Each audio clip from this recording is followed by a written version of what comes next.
overtake nila, parang wala na sa tama, ano. Sabi yan, ito gar, ang katakutan mo gar sa probinsya gar, yung ganito.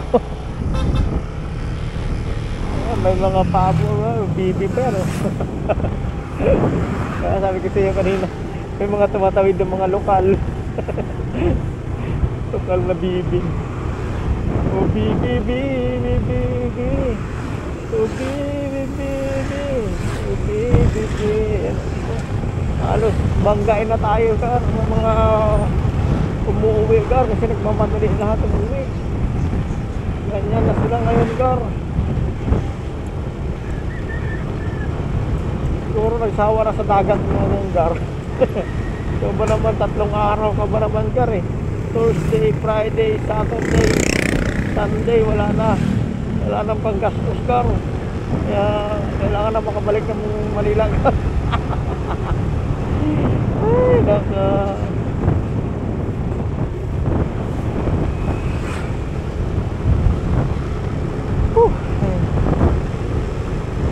High 2. Oh, pinagin, magkakalit na. So, slamming. Oh, ganda tayo dito gar, kasi masakit na yung mga daanan dito gar. Medyo may mga pato-pato na dito mga gar.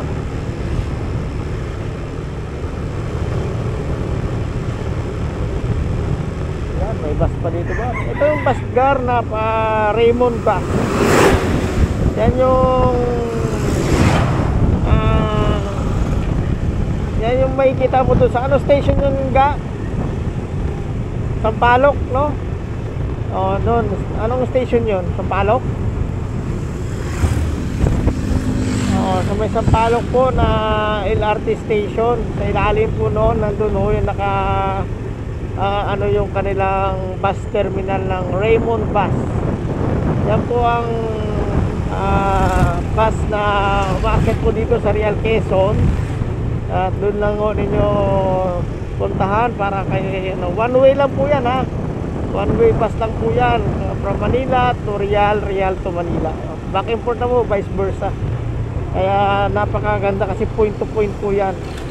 Napakagandang puntahan ng probinsya ng Real. Kasi kung wala kayong motor, wala kayong sasakyan, pwede naman mag-commute. At merong pampasahirong bus. Alright, yan. Konting tip lang po yan para sa mga gustong magbakasyon o magpunta dito sa Real Quezon.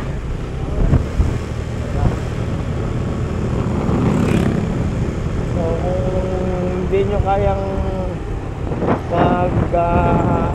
magmotor or mas napapagod kayo magmotor, commute. Yun po yung Raymond Bus.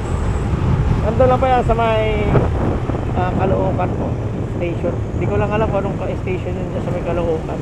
Pero mas maganda search nyo na lang sa Google. I-Google nyo na lang, makikita nyo na yan saan nakabase o saan yung terminal ng Raymond Bus na via Real Quezon, Manila, vice versa. So yan gar, mga nasa 52 minutes na tayo gar. At marating na natin yung Real Quezon, nasa 52 minutes. So less 1 hour na lang.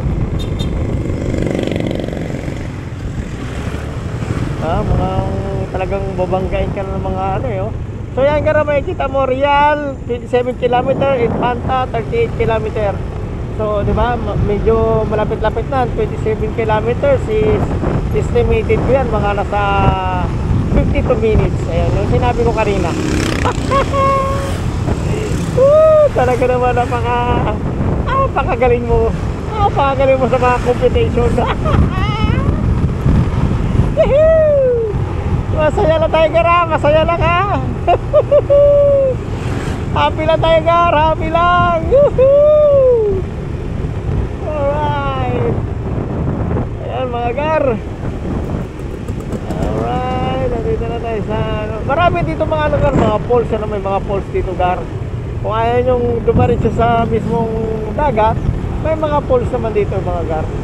Pwede nyo puntahan yung mga falls dito. Ayun, ang mga pauwi na sa mga to.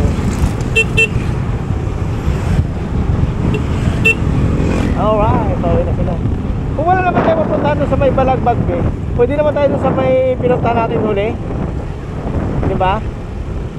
Pero bago tayo pumunta doon, bili na tayo ng mga ano. Bili na tayo ng mga bibilihin. ng mga lulutuin natin.